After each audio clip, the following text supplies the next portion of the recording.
తిరుపతిలో పాత municipal office ఎదురుగా ఎస్బీఐ బ్యాంక్ వద్ద బ్యాంకు ఉద్యోగులు వారానికి 5 రోజులు పని అమలు చేయాలని కోరుతూ నేడు చేస్తున్న సమ్మెకు సిఐటియు జిల్లా నేతలు పాల్గొని మద్దతు ప్రకటించారు. ఈ సందర్భంగా సిఐటియు జిల్లా అధ్యక్షులు ఎస్ జయచంద్ర, సిఐటియు జిల్లా ప్రధాన కార్యదర్శి టి సుబ్రహ్మణ్యం మాట్లాడుతూ బ్యాంకు ఉద్యోగులు చేస్తున్న సమ్మెకు సిఐటియు మద్దతు ఇస్తుందని తెలిపారు. ఉద్యోగులు చేస్తున్న సమ్మె విజయవంతం కావాలని అన్నారు. బ్యాంకు ఉద్యోగులపై రోజురోజుకు పనిభారం అధికమవుతుందని, మానసిక ఒత్తిడి గురవుతున్నారని, సమయపాలన మించి విధులు నిర్వహించాల్సి వస్తుందని తెలిపారు. వారానికి 5 రోజుల పని విధానం ప్రవేశపెట్టాలని బ్యాంకు ఉద్యోగులు ఐక్యంగా పోరాడాన్ని అభినందించారు. రిజర్వ్ బ్యాంక్, ఎల్ఐసి సంస్థలు, ఫైనాన్స్ సంస్థల్లో వారానికి 5 రోజుల పని విధానం అమలు చేస్తున్నారని తెలిపారు. ప్రభుత్వం బ్యాంకులను దివాలా తీయడానికి ప్రైవేట్ పరం చేస్తున్నారని అన్నారు. బ్యాంకులు ప్రైవేట్ పరం చేయొద్దని సిఐటియు యూనియన్ ప్రభుత్వాన్ని డిమాండ్ చేస్తున్న విషయాన్ని గుర్తు చేశారు. బ్యాంకు ఉద్యోగులు కోరుతున్న విధంగా వారానికి 5 రోజుల పని విధానం అమలుకు ప్రభుత్వం పూనుకోవాలని డిమాండ్ చేశారు.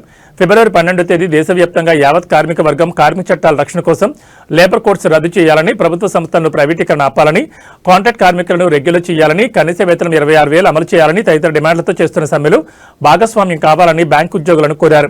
ఈ కార్యక్రమంలో సిఐటియు నగర్ అధ్యక్షులు పి బుజ్జి, సిఐటియు నగర్ ప్రధాన కార్యదర్శి ఎన్ మాధవ్, సిఐటియు జిల్లా ఉపాధ్యక్షులు పి మునిరాజ, శివ పాల్గొన్నారు.